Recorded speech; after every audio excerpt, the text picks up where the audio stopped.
Ibu ya, bismillahirrahmanirrahim. Assalamualaikum warahmatullahi wabarakatuh. Waalaikumsalam warahmatullahi Wabarakatuh. wabarakatuh. Alhamdulillahirabbil alamin wa bihi nasta'in ala umuri dunya waddin wa ala alihi washabbihi ajmain. Rabbi shrahli sadri wa yassirli amri wahlul 'uqdatam min lisani yafqahu qawli. Pertama-tama marilah kita bersyukur kehadirat Allah Subhanahu wa taala yang mana masih diberikan kesehatan lahir dan batin untuk dapat melaksanakan kegiatan ujian komprehensif pada siang hari ini. Salawat teriring salam tidak lupa pula kita sampaikan kepada Nabi besar Muhammad SAW. Semoga kita senantiasa mendapat syafaat dari beliau. Amin ya rabbal alamin. Bapak Ibu yang saya hormati, sebelum kita mulai kegiatan ujian komprehensif pada hari ini, izinkan saya untuk memperkenalkan diri dulu Bapak Ibu ya. Nama saya Erwina Mutiara Sari, saya mengajar guru pendidikan agama Islam di SMP Negeri 5 Bandar Lampung. Oke, Bapak Ibu ya. Jadi untuk kegiatan pada siang hari ini adalah ujian kompre yang sudah mungkin diinformasikan oleh panitia lewat LMS Bapak Ibu ya. Sudah kemudian sintak pertanyaan-pertanyaannya sudah diberikan, kemudian mungkin Bapak Ibu sudah mempelajarinya di rumah. Kemudian ya, hari ini kita mulai dengan beberapa tahapan. Yang pertama adalah saya akan memberikan pertanyaan-pertanyaan dimulai dengan nomor absen pertama ya Bapak Ibu ya. Tetapi nanti dalam prosesnya mungkin saya akan meminta jawaban-jawaban dari teman-teman yang lain ya Bapak Ibu. Nah sebagai penilai, nah ini ada beberapa poin ya yang akan saya nilai, yaitu yang pertama adalah tentang materi pengetahuan dari LK1 sampai dengan LK12 ya. Kalau untuk K2 kemudian ditambah dengan pembaca tulis Al-Qur'an, itu bagian terakhir nanti Bapak Ibu ya. Oke, kita mulai aja ya Bapak Ibu ya. Marilah kita awali pertemuan pada siang hari ini dengan bersama-sama membaca lafaz basmalah. Bismillahirrahmanirrahim. Kepada Ibu Hanifah saya minta kehadiran Ibu Hanifah di layar. Oke. Ibu Hanifah, oke ya. Ibu mengajar di SMP ya Bu ya? SD Bu. Oh SD ya. SD sudah berapa tahun Ibu? Saya sejak tahun 2017 Bu. 2017 ya, berarti sudah 5 tahun ya, sekitar 6 tahun. 6 tahun ya Bu ya. Oke. Nah, di situ kan Ibu sudah mengenal lah beberapa teori-teori mengajar ya Ibu ya. Ya Bu. Oke, mungkin secara tidak langsung kita sudah melaksanakan, tetapi memahami secara intens mungkin belum ya. Saya minta informasi terkait dengan teori belajar, coba Ibu berikan penjelasan. Saya mempelajari beberapa teori Bu, di mana ada teori behaviorisme, teori konstruktivisme, teori humanisme, dan teori kognitif Bu. Untuk teori behaviorisme di situ kita membutuhkan stimulus dan respon dari peserta didik. Jadi dari pihak guru memberikan stimulus, kemudian responnya timbal balik dari peserta didik. Bu.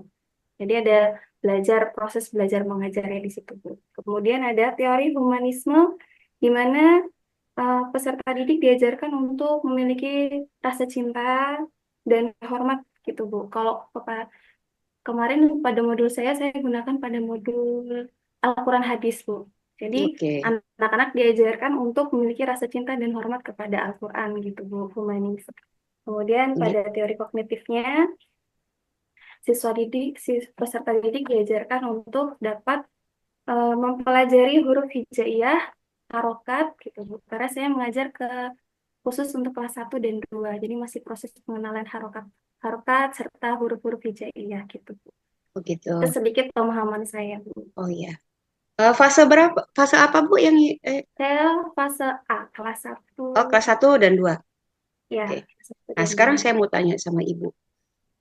Di fase A itu adalah kelas 1 dan 2. Itu kalau seandainya teori kognitif ya, itu Ibu terapkan di dalam proses pembelajaran, kira-kira menurut Ibu ada nggak kendala yang memang prinsip gitu yang ibu hadapi, karena kelas 1 saya paham sih, kelas 1 dan kelas 2 itu kan masih baru belajar membaca, ya kan?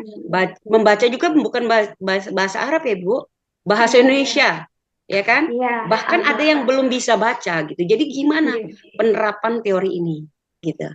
Gimana, Bu? Mungkin saya akan mencoba menggunakan ini Bu, kartu flashcard untuk huruf hijaiyah. Tadi per huruf A ada flashcardnya, ada kartu hijaiyahnya gitu Bu. Oke. Huruf A dengan harokat fathah dibaca A gitu. Huruf B berharokat fathah ba dibaca ba gitu. Jadi saya mempelajari ke anak-anak pelan-pelan dengan kartu flashcard tadi. Jadi saya bagi ke anak-anak gitu Bu kartunya. Jadi artinya kalau untuk behavior, ya kan, itu tingkah laku, artinya pemahaman tentang teori ini adalah anak-anak hanya mengandalkan audio kan, artinya pendengaran kan dari ibu, karena dia kan belum bisa baca loh, ya kan, belum bisa baca, benar kan Bu? Iya, jadi saya mengajarinya Dengar, jadi satu-satu gitu. hafalan kan, Hafalan. alif itu bentuknya kayak seperti ini, jadi visual dan audio ya kan, mendengar ya kan. Betul. Kan begitu kan, kendalanya seperti itu. Jadi menurut ibu nih, ketika teori ini kurang maksimal ya untuk dalam proses pembelajaran, kira-kira langkah apa yang ibu lakukan agar tujuan yang diharapkan itu bisa tercapai? Langkah saya Bu, Ya, kira-kira. saya akan membuat jam pelajaran tambahan Bu di luar sekolah. Mungkin kami bisa mengajar ngaji di musola sekolahan gitu Bu. Jadi anak-anak bisa belajar huruf hijaiyah lebih paham lagi dengan menggunakan Iqra, jadi bisa maju satu-satu kepada saya gitu untuk latihan membaca huruf hijaiyah. Kedepannya akan saya terapkan seperti demikian. Gitu. Apakah remedi itu remedi ya? Itu apakah remedi itu terjadwal atau masuk dalam ekskul gitu di sekolah ibu? Di luar jam tambahan Bu, tidak masuk ekskul. Jadi cukup saya kasih bimbingan. Bimbingan remedial ya, Iya. remedial, oke. Ya terus itu ada modul khusus nggak untuk yang remedial gitu? Karena kan modul yang digunakan ini kan untuk pemahaman kepada anak yang memang benar-benar sudah tumbuh kembangnya sudah maksimal, ya kan? Secara kognitif, konstruktif, behavior, dan humanistik kan. Itu artinya sudah kalau sebagai manusia, sebagai siswa peserta didikan sudah sempurna kan lahir dan batin ya kan.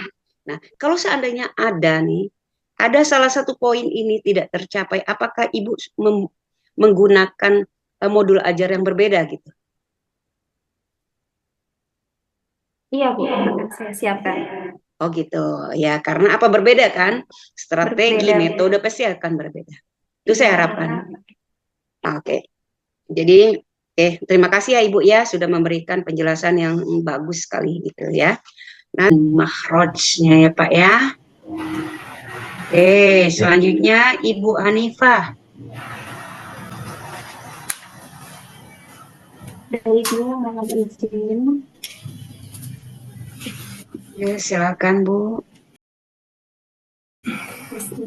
أعوذ بالله من الشيطان الرجيم بسم الله الرحمن الرحيم ألم تر كيف فعل ربك بأصحاب الفيل ألم يجعل كيدهم في تضليل وأرسل عليهم طيرا أبابيل ترميهم بحجارة من سجيل فجعلهم كعصف مأكول Shadaqallahul Azim. Oke, terima kasih Ibu Hanifah. Bapak Ibu yang sudah membaca Al-Quran, silakan tulis bacaan tadi ke dalam kertas, kemudian bisa ditunjukkan ke saya, atau jika tidak jelas di layar, itu bisa foto dan japri ke saya, tulis nama dan kelasnya. Karena guru agama kan termasuk yang guru-guru yang biasa-biasa saja, pandang mereka kepada kita. Tapi yakinlah Bapak Ibu, khairun nas anfa'uhum linnas. Sebaik-baik manusia itu adalah manusia yang bermanfaat untuk orang lain. Ya Bapak Ibu ya. Demikian mungkin ujian kompre pada sore hari ini.